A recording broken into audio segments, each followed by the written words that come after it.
Hi guys, I am Ankita Kabra और आज हम पढ़ने वाले हैं English grammar and for that we are not using any conventional methods like what is noun, what is pronoun. We are not getting into those details. I am just going to teach you by like practical approach. I have taken one article, news article, and we are just going to analyze it for the grammar purpose. We are just going to give the grammatical analysis of that whole article. हम आज काफ़ी basic जाने वाले हैं. मैंने times of India का normal random article उठाया है. उस आर्टिकल को हम लोग एक ग्रामर का एनालिसिस करने वाले हैं. सिर्फ ग्रामर की बात होगी उसमें. ना वो आज ना कोई वोकैब होगी, ना कोई रीडिंग कॉम्प्रिहेंशन, कुछ नहीं होगा. हाँ, ये प्रोसेस अगर हम ग्रेजुअली करते हैं आगे धीरे धीरे जैसे आर्टिकल्स बढ़ते जाएंगे, ग्रामर के रूल्स अलग अलग पक्के होते जाएंगे with practical approach of course. उसके बाद हम वोकैबलरी शुरू करेंगे और धीरे धीरे वोकैबलरी के साथ साथ आरसी में घुसेंगे, दैट इज रीडिंग कॉम्प्रिहेंशन. आज हम बस एक आर्टिकल लेंगे, उसका ग्रामेटिकल एनालिसिस करेंगे, that's it. So let's get started. So basically ये एक आर्टिकल लिया है मैंने, ये 17 जुलाई का है और ये आर्टिकल किस चीज़ के रिलेटेड है तो IITs ने जो पहले वो एडमिशन के लिए 12th का क्राइटेरिया रखते थे कि 12th में हमें कुछ सर्टन परसेंटेज एक्सपेक्टेड है या टॉप 20% या परसेंटाइल होना चाहिए, वो उन्होंने हटा दिया ड्यू टू कोविड-19 सिचुएशन. क्योंकि काफ़ी बोर्ड्स ने उनके 12th के एग्जामिनेशंस ख़त्म कर दिए हैं. तो ये आर्टिकल बेसिकली उसी के ऊपर नीचे घूम रहा है. तो we will not get into the like analysis of that article. We are just going to take the grammatical gist of the whole article. Let's get started. So the first article का पहला ही title ऐसा है कि IIT relaxes admissions criteria due to COVID-19. अब इसका grammatical analysis देखते हैं. यहाँ पे रिलैक्सेस में ES का यूज़ क्यों किया गया है?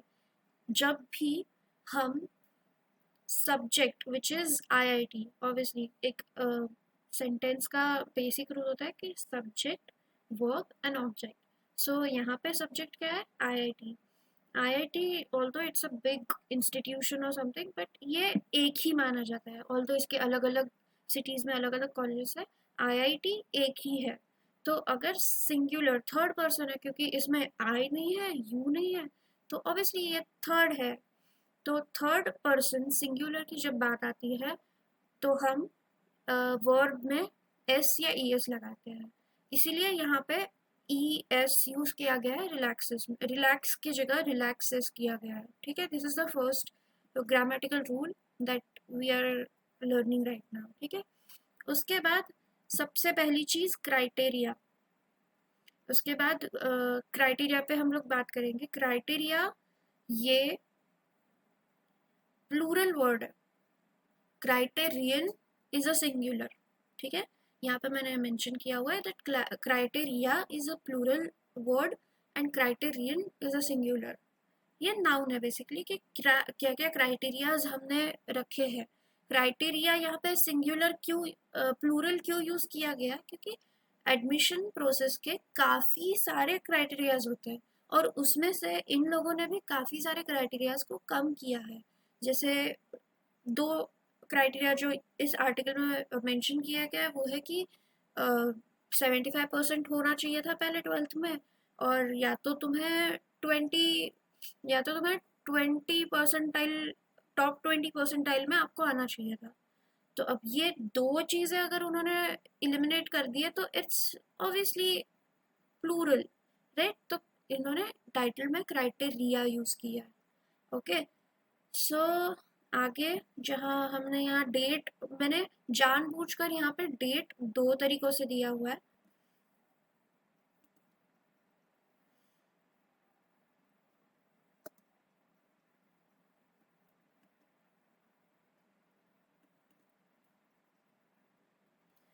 मैंने यहाँ पे जानबूझ के दो बार डेट लिखा है, दो अलग अलग फॉर्मेट्स में। तो अभी हम डेट्स के फॉर्मेट पे भी बात करेंगे, ठीक है, क्योंकि ये काफ़ी इम्पोर्टेंट है प्रैक्टिकल अप्रोच के लिए, राइट। तो अब ये डेट है, तो इसमें when writing the date always remember the format. ये दो तरीके का होता है। जब हमें डेट पहले लिखनी होती है तो हमेशा हमें ऑर्डिनल नंबर्स का यूज़ करना चाहिए, जैसे 17th, फर्स्ट, सेकेंड, थर्ड, ऐसे। जब हम मंथ के पहले डेट लिखते हैं तो we use ordinal numbers. Ordinal numbers मतलब जो पोजीशन शो करते हैं, that is 17th of July. But जब हमें मंथ, डेट और ईयर इस फॉर्मेट में लिखना होता है, तब हम मंथ के बाद सिंपली नंबर लिखेंगे, कार्डिनल नंबर।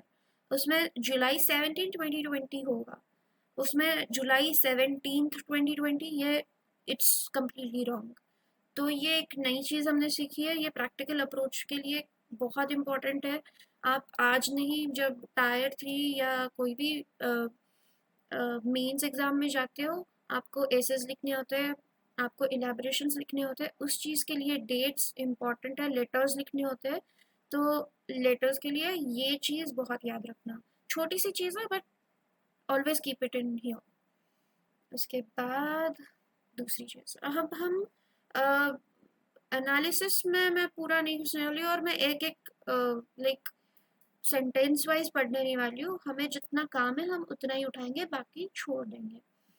अब जैसे ड्यू टू प्रिवेलिंग कोविड-19 situation, cancellation of 12th exams by, ठीक है।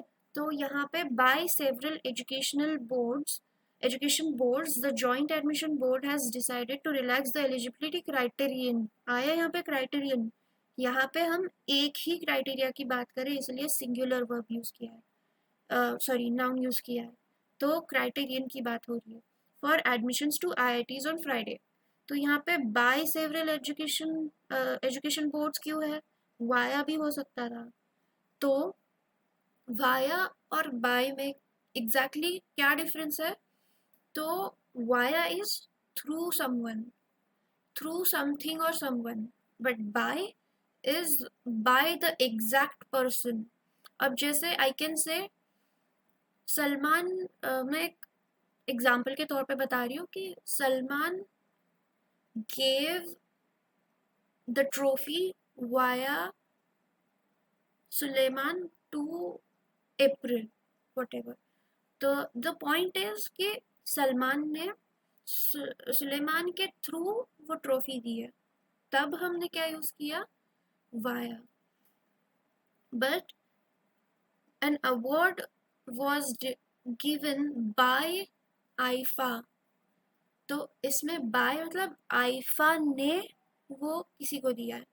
दूसरा एग्जाम्पल ले लेते हैं, I went to Ahmedabad by Bardoli. अब इसका क्या मतलब होता है कि मैं अहमदाबाद गई, बारडोली रास्ते में लगा but we didn't go through that route. हमें बारडोली लगा लेकिन वो साइड में रह गया, हम सीधा अहमदाबाद गए। ये होता है बाय का यूज। बट अगर मैं ऐसे बोलूँ, I went to Ahmedabad via Nadiad, तो क्या होगा, मैं अहमदाबाद गई बट नडियाद होते हुए गई, नडियाद के थ्रू गई। मतलब मुझे रास्ते में नडियाद सिटी लगी, मैं नडियाद सिटी को प्रॉपर क्रॉस किया and then I went to Ahmedabad. So ये बाय और वाया का डिफ्रेंसिएशन है, ये हमेशा याद रखना। उसके बाद let's go to the sentence. Board has decided to relax the eligibility criterion for admissions to IITs on Friday. Action of deciding is already done in the past, ठीक है। पास्ट में बोर्ड ने ऑलरेडी डिसाइड कर लिया है, इसीलिए हमने third form use किया है, डिसाइडेड। किसके पहले, प्रेजेंट परफेक्ट टेंस के पहले हैज यूज किया है, right. Plus board is a singular word, that's why we have used has not have, ठीक है। तो इसका क्या मतलब होता है एक तो पहली चीज डिसाइड करने की चीज पास्ट में हो चुकी है, इसीलिए हम लोगों ने हैव या हैज का उपयोग किया। हैव या हैज का यूज किया तो हैव आएगा या हैज आएगा। हमेशा याद रखना, जब सिंगुलर चीज होती है, सिंगुलर सब्जेक्ट होता है, तब वी यूज हैज। और जब प्लूरल होता है, दे हैव 20 रुपीज, तो मैंने क्या यूज किया, have. But she has a pen, she has a pen, तो she is a singular subject, so we just need to focus on the subject का सिंगुलर होना या प्लूरल होना। उस हिसाब से हम डिसाइड करेंगे कि वहाँ पे हैज आएगा या हैव आएगा। ठीक है, तो हम यूज करेंगे सिंगुलर या प्लूरल। पहली चीज, जो चीज पास्ट में ऑलरेडी हो चुकी है, पूरी हो चुकी है, तब हम क्या यूज करेंगे, प्रेजेंट परफेक्ट टेंस। इसीलिए यहाँ पे हैज यूज हुआ है। बोर्ड, हालांकि बोर्ड काफी लोगों का मिलके बनता है, लेकिन बोर्ड चीज तो एक ही है। बोर्ड अगर माना जाए मतलब बोर्ड एक आर्टिफिशियल पर्सन अगर देखें हम, तो एक ही है, एक ही एंटिटी है बोर्ड। तो board is a singular verb subject, that's why we have used has. उसके बाद एनालिसिस टू क्या है, टू आईआईटीज। ठीक है, आईआईटी टू के यहाँ पे हमने क्या यूज किया है, for admissions to IITs on Friday, board has decided to relax eligibility criterion for admissions to IITs on Friday. To can be used as infinitive and as preposition. अब to किस किस फॉर्मेट में use होता है, तो infinitive कब use होता है, जब वर्ब के पहले हम टू लगाते हैं ना, to drink, to eat, to play और समथिंग, तब टू कहलाता है इन्फिनेटिव। तब इन्फिनेटिव में तो टू का एक ही काम होता है, लेकिन when we use it as a preposition, उसके बहुत सारे मतलब होते हैं, मीनिंग्स है। हम वो सारे मीनिंग्स में नहीं जाएंगे, जैसे जैसे we will go ahead we will get to know that. अभी यहाँ पे टू का क्या यूज है, when we use to before any verb, it is used as an infinitive. Here we have used it as a preposition. Now to preposition has many uses or meanings. Here we have used to indicate destination, to IITs. भले ही IIT एक artificial person है, but to IIT है तो एक institution, right, वहाँ जाना, वहाँ के लिए। The board has decided to relax eligibility criterion for admissions to IITs. IITs में admissions के लिए ये क्राइटेरिया रद्द किए गए हैं, रिलैक्स किए गए, ठीक है। इसीलिए हमने यहाँ पे डेस्टिनेशन के रूप में टू का मीनिंग लिया हुआ है। Okay, let's go ahead.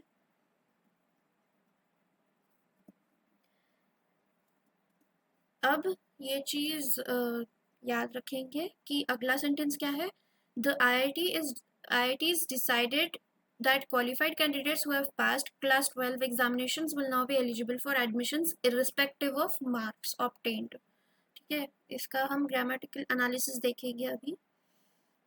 इसका क्या है, irrespective of is the highlight of the sentence, irrespective of। अब ये एक ग्रामर का रूल है जिसे बस अपनाना है, तो ये चीज हमेशा याद रखना, इर्रिस्पेक्टिव के आगे हम हमेशा ऑफ लगेगा।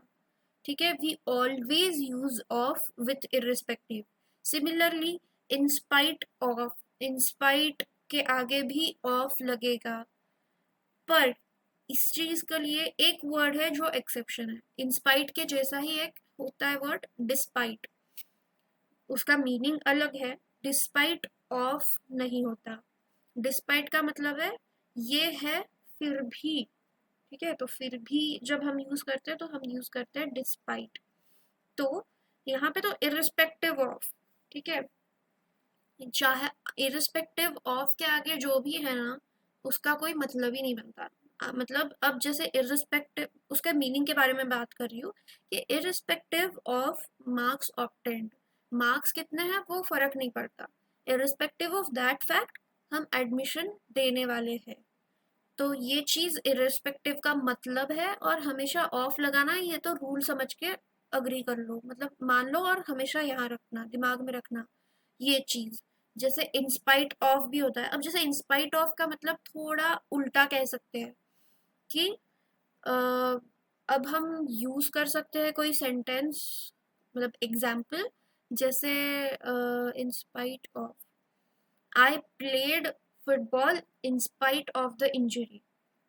इंस्पाइट का मतलब क्या है कि मुझे इंजरी हुई थी फिर भी, in spite of that I played football.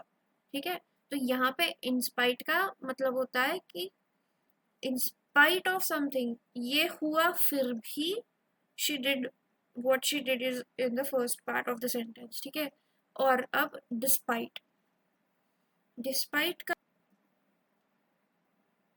अब जैसे डिस्पाइट का हम एक एग्जाम्पल ले सकते हैं कि despite the law people keep using phones while driving, कि लॉ है फिर भी मोबाइल का उपयोग ड्राइविंग करते वक्त लोग करते ही है। तो अब आप सोचोगे कि इररिस्पेक्टिव और डिस्पाइट का तो मीनिंग सिमिलर लग रहा है, लेकिन नहीं, इररिस्पेक्टिव ऑफ के आगे जो कुछ भी होता है उससे फर्क ही नहीं पड़ता, वो मायने नहीं रखती है, वी कैन से दैट वो चीज़ मायने ही नहीं रखती है। But when we use despite, वो इसलिए काम करता है कि हाँ हमें इस चीज़ से फर्क पड़ना चाहिए था, ये चीज़ अफेक्ट होनी चाहिए थी पर फिर भी नहीं हुई। डिस्पाइट द लॉ, लॉ है जिसकी हमें कदर करनी चाहिए थी लेकिन हम नहीं कर रहे and people are still using phones, right. तो अब डिस्पाइट द लॉ, इसमें हमने डिस्पाइट ऑफ द लॉ नहीं किया, भले ही वो सुनने में सही लगे लेकिन डिस्पाइट के आगे कभी भी ऑफ नहीं लगाना है, ये रूल याद रख लो। तो इररिस्पेक्टिव ऑफ हो गया, इन स्पाइट ऑफ हो गया, और डिस्पाइट हो गया। चलो लेट्स गो अहेड। अब है for admissions to IITs a general category rank holder in J W blah blah blah, हम इसका सीधा देखेंगे एनालिसिस। ठीक है, यहाँ पे हम वो सेंटेंस पूरा पढ़ेंगे। For admissions to IIT's general category rank holder in IIT Advanced, candidate also should have either scored at least 75% or figure in the top 20 percentile of her board results to secure a seat at an IIT। ठीक है, तो इसमें मैंने दो चीज़ें highlight करी, हम दो चीज़ों के बारे में डिटेल में अभी देखने वाले हैं कि जनरली जब हमें जनरलाइज्ड स्टेटमेंट करना होता है हम क्या यूज़ करते हैं, हिम, हिज, ऐसी चीज़ है। लेकिन now that equality has taken a seat, अब जैसे मैंने एनालिसिस पूरा लिख के रखा हुआ है कि when the statement is generalised conventionally we use to write like him, his, but now it is due to equality taking high we use her, although ये होने के बावजूद both the genders are still allowed to use in a sentence. ये है, ये चीज़ है कि आजकल मतलब वो कह सकते हैं कि अब फैशन में चल रहा है ये वर्ड कि हम अब जैसे आईआईटीज के रैंक के बारे में या किसी एक कैंडिडेट के परसेंटेज के बारे में बात की गई है, तो वो कैंडिडेट कोई भी हो सकता है, ही हो सकता है, शी हो सकता है, बट यहाँ पे यूज़ किया है हर। कन्वेंशनली अभी तक आपने जो भी पढ़ा है उसमें आपने डेफिनेटली मार्क किया होगा कि जब जेंडर स्पेसिफाइड नहीं किया होता है हम ही लगा देते थे। अब ये फैशन में चल रहा है, ऐसे बोलने में कोई हर्ज नहीं है, पर अभी भी दोनों जेंडर यूज कर सकते हो, कोई ऐसी वो रूल के खिलाफ नहीं होगा। बस एक ये चीज नोटिस हुई मेरे से कि ये चीज है जो अपडेट हो जानी चाहिए दिमाग में स्टूडेंट्स के, तो इसीलिए मैंने ये चीज बता दी। उसके बाद टू सिक्योर, एनालिसिस नंबर 2, ये चीज ना भैया आप यहाँ पे ताला मार के मतलब जखड़ लो दिमाग में, मतलब जखड़ जानी चाहिए आपको ये चीज। टू प्लस वर्ब, कोई कोई ग्रामर के रूल्स होते हैं ना जो आप जब भी इंग्लिश यूज करते हो नॉर्मली बात करने में, सुनने में, पढ़ने में, लिखने में, तो ये चीज़ें अगर आप किसी को अगर मैसेज भी टाइप करके कुछ बोल रहे हो ना, तो अगर आपने ये चीज़ ध्यान में नहीं रखी ना तो सामने वाला बहुत जज कर ले शायद। तो ये कुछ बेसिक से चीजें है उसमें से ये एक चीज है कि हमेशा, अब जैसा मैंने पहले बताया कि टू के दो यूजेस है, एक है इन्फिनेटिव, एक है प्रेपोजिशन। इन्फिनेटिव मैंने क्या बोला था, जब भी टू के आगे वर्ब लगाते हैं तो वो इन्फिनेटिव कहलाता है, तो उसका यूज एज एन इन्फिनेटिव होता है, ठीक है। अब टू के आगे जब भी वर्ब लगता है ना, हमेशा, देयर इज नो एक्सेप्शन, मतलब बहुत ही रेयरेस्ट ऑफ द केसेस में आपको मिलेगा कि टू के आगे नहीं लगा है वी वन का फॉर्म नहीं लगा है, ये बहुत रेयरेस्ट ऑफ द केसेस में आपको मिलेगा। पर आप अभी के लिए, क्योंकि हम बिगिनर्स लेवल पे है, बेसिक पढ़ रहे हैं, ये चीज दिमाग में फिक्स कर लो कि टू के आगे हमेशा वी वन फॉर्मेट लगता है, वी का फर्स्ट फॉर्म लगता है, वर्ब का फर्स्ट फॉर्म लगता है। whenever there is a format as 2 plus verb, that verb will always be in the first form। Verb के तीन फॉर्म होते हैं, ये तो मैं अज्यूम कर रही हूँ कि आपको पता होगा, जैसे eat, ate, ate. Okay, sorry guys, it's not ate in the third form, but हाँ, हम यहाँ पे थे टू प्लस वर्ब की बात कर रहे थे। तो अब मैंने एग्जाम्पल दिया ईट का, तो ईट, एट, ईटन, तो ये तीन वर्ब है। Eat is V one, that is verb का फर्स्ट फॉर्म। ईट, ईट हो गया। Ate is the A T E, ate is the V two, that is verb का सेकेंड फॉर्म। और ईटन इज वर्ब का third form. तो जैसे verb के तीन फॉर्म तो पता चल गए, eat, ate, eaten. Play, played, played ही होता है, कभी कभी थर्ड फॉर्म में ईडी ही लगता है। तो जब भी टू आएगा ना वर्ब के पहले, टू लगा मिलेगा जहाँ कहीं भी, या आपको भी यूज करना है, I am going to play, तो टू के आगे हमेशा, हमेशा वी का वर्ब का फर्स्ट फॉर्म लगेगा, राइट। ये चीज हमेशा याद रखनी है। Now will go to the next session. Okay, अब मैंने एक सेंटेंस लिया है, जेएबी मतलब joint admission board, the JAB decided to relax the eligibility criterion. अब जैसे यहाँ पे भी क्राइटेरियन आ गया, एक ही क्राइटेरिया है एलिजिबिलिटी के लिए, जो 12वीं के परसेंटेज मायने रखने थे अब वो नहीं रख रहे। कभी कभी जनरलाइज फॉर्म में भी हम देख सकते हैं, अब क्राइटेरिया सच क्या था कि उसमें बहुत सारे, मतलब 12वीं के मार्क्स, फिर 12वीं के कौन से मार्क्स, कितने मार्क्स, वो सब था, इसीलिए हेडिंग में क्राइटेरिया यूज किया। लेकिन जब हम क्राइटेरियन की बात करते हैं तो हमने जनरलाइज करके हमने क्या बोला कि 12वीं के मार्क्स मायने नहीं रखेंगे, ठीक है। 12वीं में सिर्फ पास होना जरूरी है, मार्क्स कितने हैं वो कोई नहीं देखेगा आईआईटी के एडमिशन्स के लिए, ठीक है। तो joint admission board has decided to relax the eligibility criterion. आगे का सेंटेंस हम नहीं पढ़ेंगे क्योंकि उसमें वही कहा है और टाइम वेस्ट नहीं करते, लेट्स गो अहेड। अब इसका ये सेंटेंस मैंने लिया है क्योंकि इसका हम चेंज द वॉइस करने वाले हैं, ठीक है। The JAB decided to relax the eligibility criterion. It is active form, क्योंकि टू प्लस वी वन आया है तो ये एक्टिव फॉर्म में है, एक्टिव वॉइस में है, ठीक है। अब इसको अगर हम चेंज करना चाहे, चेंज द वॉइस करेंगे, तो हमेशा चेंज द वॉइस में ऑब्जेक्ट पहले आता है, वर्ब का वी थ्री लगता है और फिर सब्जेक्ट आता है, उसी को चेंज द वॉइस कहते हैं, राइट। तो अब यहाँ पे मैंने क्या किया है, to relax the eligibility criterion, to relax the eligibility criterion was decided by the JAB, right। Relax eligibility criteria relax करने के लिए, रिलैक्स करना ये डिसाइड किया गया है जैब के द्वारा, ठीक है।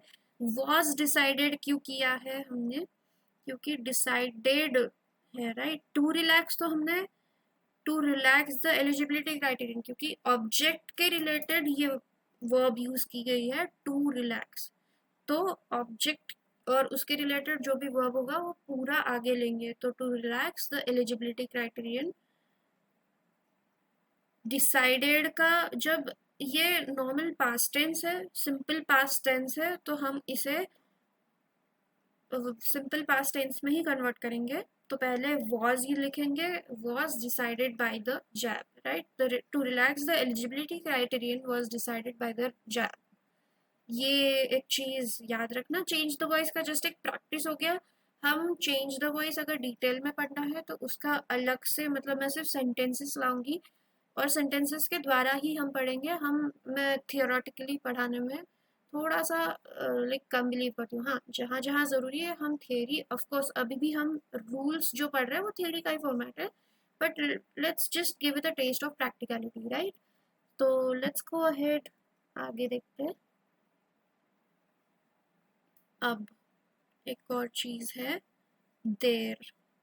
अब जो भी वो सेंटेंस है, हम उस सेंटेंस में नहीं जाएंगे, चलो मैं पढ़ ही देती हूँ आपके लिए वो sentence. Announcing the decision, Ramesh Pokhriyal, the union minister of HRD, tweeted, for admission to IITs apart from qualifying the JEE advanced, the eligibility was to secure either minimum score of 75% marks in class 12 boards exams or rank among the top 20 percentile in their qualifying examinations, in their qualifying examinations. ठीक है, तो यहाँ पे हम बस there के spelling पे focus करने वाले हैं। ठीक है, ये जो मैंने जब आपको बताया था ना, ये चीज़ जब मैंने आपको बताई थी, टू प्लस वर्ब कितना जितना ही इम्पोर्टेंट है ना, और जितना कॉमनली यूज होता है, और पब्लिक उसमें फिर भी मिस्टेक करती ही है, वन ऑफ दोज थिंग्स। एक और उसमें एक चीज ऐड कर लो, देयर और देयर में डिफरेंस। ठीक है,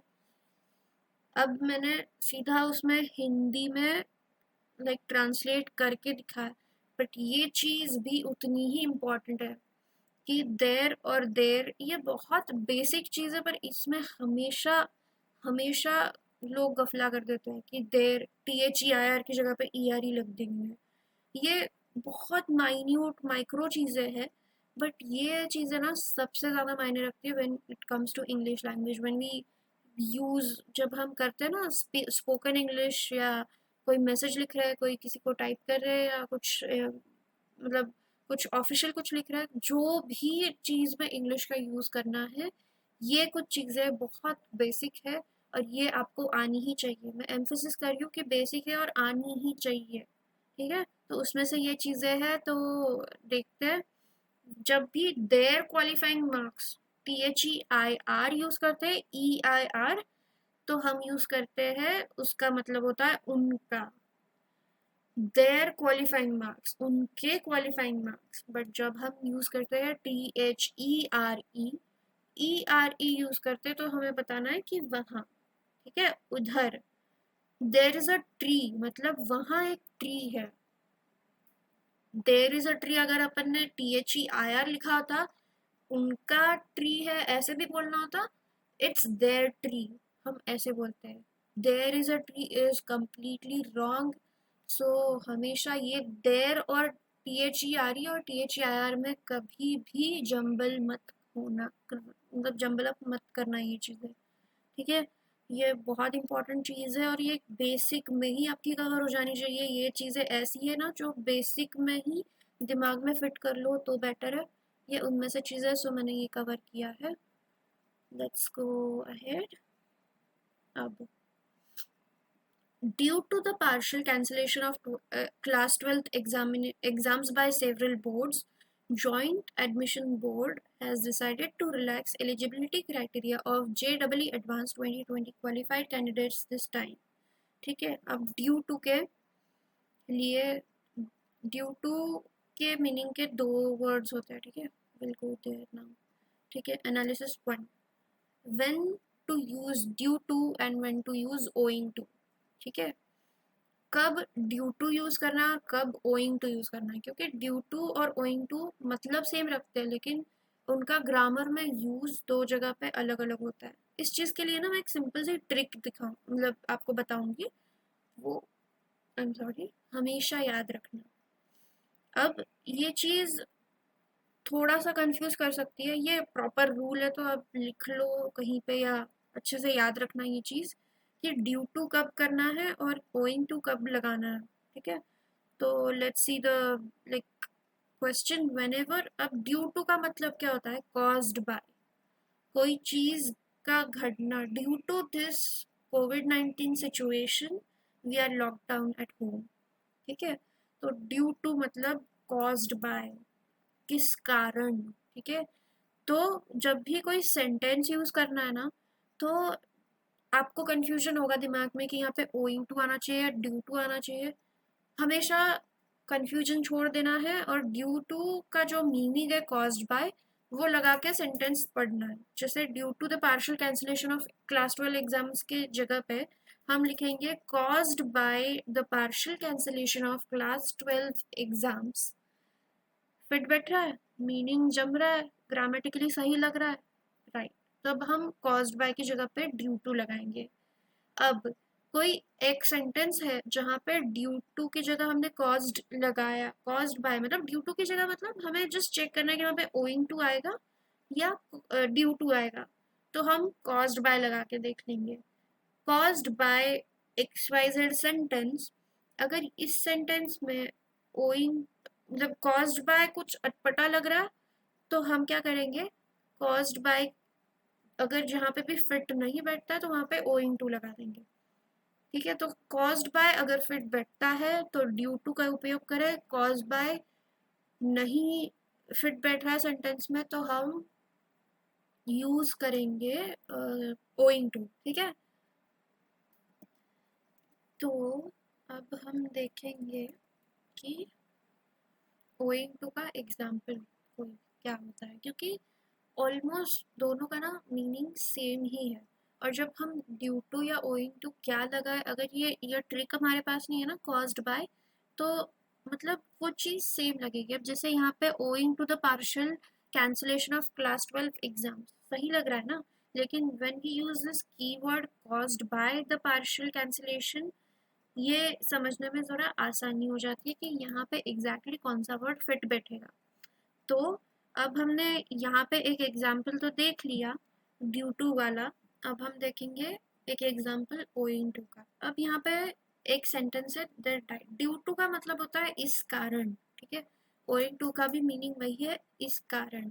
तो अब अगर हम, ये हमारे पास रूल नहीं होता तो यहाँ पे हमें तो ओइंग टू भी सही लग रहा है और ड्यू टू भी सही लग रहा है, they died due to hunger, they died due to owing to hunger. But when we use this keyword again, मतलब मैं आपको बता दे रही हूँ कि कॉज्ड बाय, अगर ये हम कीवर्ड मतलब ये फॉर्मूला नहीं बोल सकते, कीवर्ड हमेशा याद रखना जब भी आपको ड्यू टू दिया गया है। मतलब फाइंड द एरर में भी ऐसा कुछ आ सकता है कि सेंटेंस एकदम परफेक्ट लगे बट ड्यू टू की जगह पे ओइंग टू होना चाहिए था। तो ये टेस्ट हमेशा कर लेना कि ड्यू टू की जगह पे ना कॉज्ड बाय यूज कर लो सेंटेंस में, जहाँ पे भी ओइंग टू या ड्यू टू लिखा होगा हमेशा कॉज्ड बाय लिख के वो सेंटेंस अगर परफेक्ट लग रहा है नहीं लग रहा है तो वो चेक कर लेना। ठीक है, दे डाइड, ड्यू टू के जगह पे हम क्या यूज करने वाले थे, कॉज्ड बाय, तो दे डाइड कॉज्ड बाय हंगर, नहीं सही लग रहा है, राइट। कॉज्ड बाय हंगर ये कैसा सेंटेंस है, नहीं, तो यहाँ पे ओइंग टू आएगा। ठीक है, तो यहाँ पे ओइंग टू आएगा। ये एक टेस्ट है, लिटमस टेस्ट समझ लीजिए इस चीज को। तो हम क्या कहेंगे, they died caused by hunger, नहीं, they died because of hunger फिर भी ठीक है, caused by hunger is not right. तो हम क्या करेंगे, यहाँ पे ओइंग टू लगाएंगे, they died owing to hunger. ठीक है, अब हम देख लेंगे कि क्या है अगला क्वेश्चन, राइट। ड्यू टू हो गया। अब qualified candidates who have passed class 12 examinations will now be eligible for admissions irrespective of marks obtained, said the minister। अब हमें भैया मिल गया है डायरेक्ट इनडायरेक्ट का सेंटेंस। अब हम बनाएंगे डायरेक्ट टू इनडायरेक्ट। अब ये डायरेक्ट सेंटेंस दिया हुआ है, अब इसको इनडायरेक्ट स्पीच में हम कन्वर्ट करेंगे, डायरेक्ट स्पीच से इनडायरेक्ट स्पीच में। अब सेड द मिनिस्टर, कभी कभी क्या होता है द मिनिस्टर सेड और फिर आगे सेंटेंस मायने नहीं रखता, कोई फर्क नहीं पड़ता, अगर वो एंड में है तो एंड में है, ठीक है, हमें यूज तो पहले वही करना है। The minister said that qualified candidates who have passed class 12 examinations will now का क्या होगा, would then be, will now be eligible की जगह क्या होगा, would then be eligible for admissions irrespective of marks had obtained, right? अब यहाँ पे भी हमने have passed का क्या किया है, had passed कर दिया। जब past perfect tense होगा ना ऑलरेडी डायरेक्ट स्पीच में, उसको हमने और पास्ट में लेके जाना है। एक सिंपल सा फंडा जो मैं यूज करती हूँ, आई डोंट नो कितना मतलब इसे मैं मतलब फॉर्मूला या ग्रामर का एग्जैक्ट रूल नहीं बता सकती, बट जो चीज़ मैंने यहाँ दिमाग में रखी है और 99.9% of the times it has work, ठीक है। अगर इज की जगह वॉज कर दो, वॉज होगा तो हैज़ यूज कर लो, हैज़ हैव यूज कर लो, और अगर हैज़ हैव ऑलरेडी है तो हैड में चले जाओ। एक एक स्टेप पीछे पास्ट में चले जाना है, ठीक है। ये चीज़ अनऑफिशियली मैं बता रही हूँ, ये कोई लिखित रूल का ही नहीं है, बस ये मेरा एक अनुभव है जो मैंने आपसे शेयर किया, ठीक है। तो अब हु हैव पास्ड की जगह हमने क्या यूज़ किया, हु हैड पास्ड, ठीक है। क्लास 12 एग्जामिनेशंस, विल को कर दो वुड नाउ बी, ठीक है, मतलब विल नाउ बी, ठीक है। अब नाउ आ गया, नाउ का क्या होता है इनडायरेक्ट स्पीच में देन, क्योंकि हम क्या कहते हैं कि ये उसने ऐसा ऐसा कहा, सेड द मिनिस्टर, पर जब हम इनडायरेक्ट में कन्वर्ट करते तो बेसिकली हम क्या करते हैं कि उसने तब ऐसे बोला, राइट। तो ये ऑलरेडी हो चुका है कि उसने तब ऐसे बोला था, तब की जगह हम क्या करेंगे, उसने तब बोलते तो विल नाउ भी बोला था, लेकिन आज हम अगर बोलेंगे कि उसने ऐसा बोला था कि तब उसने तब ऐसा बोला था, ये मेंशन करना जरूरी होता है। इसीलिए would then be eligible for admissions irrespective of marks had obtained। अब obtained past tense आ गया, ओ सॉरी यहाँ पे have obtained आएगा, have marks have obtained, marks plural आ गया। हमने यहाँ पे दो चीजें देखी है, ठीक है। एक तो हैव हैज कब यूज करना है, जो ऊपर हमने पढ़ा था उसका वापस से यूज कर लो कि मार्क्स प्लूरल है, सब्जेक्ट प्लूरल है, तो हमने हैव यूज किया। वहाँ पे क्या था, सब्जेक्ट सिंगुलर था तो हमने हैज यूज किया था, ठीक है। तो अब जैसे मैंने बोला यहाँ पे सिंपल पास्ट टेंस है तो उसको परफेक्ट पास्ट बना दो, हैव हैज यूज कर लो, ठीक है, सिंपल परफेक्ट टेंस। तो हमने मार्क्स हैव ऑब्टेन्ड कर दिया, ठीक है। So the whole sentence will be the minister said that qualified candidates who have passed class 12 examinations would then be eligible for admissions irrespective of marks have obtained, ठीक है। तो हमने indirect speech भी देख लिया, change the voice भी देख लिया, कुछ basic rules भी सीख लिए। इतना सब हमने अभी आज के डेट में सीखा हुआ है। Let's go ahead and see what we have। अब यहाँ पे डेट मैंने स्पेसिफिकली वापस से मेंशन करी है कि देखो ये ऑलरेडी आर्टिकल में मेंशनड है। इस तरीके से अगर मंथ पहले दिया है डेट बाद में है तो उन्होंने 27th नहीं किया, 27/2020, सितंबर 27/2020 लिखा हुआ है, right. So that's all from this article. ये टाइम्स ऑफ इंडिया का 17 जुलाई का आर्टिकल मैंने लिया था। काफ़ी बेसिक सा आर्टिकल था, just for the like beginning smooth up करने के लिए चीज़ें ये आर्टिकल लिया है। कुछ ऑब्वियसली हमने काफ़ी इंपॉर्टेंट चीज़ें सीखी है, although they seem very little but they are very important, ठीक है। बहुत छोटी चीज़ें हैं लेकिन बहुत इंपॉर्टेंट है। So that was it. I hope आपको ये बहुत हेल्पफुल रहा होगा वीडियो।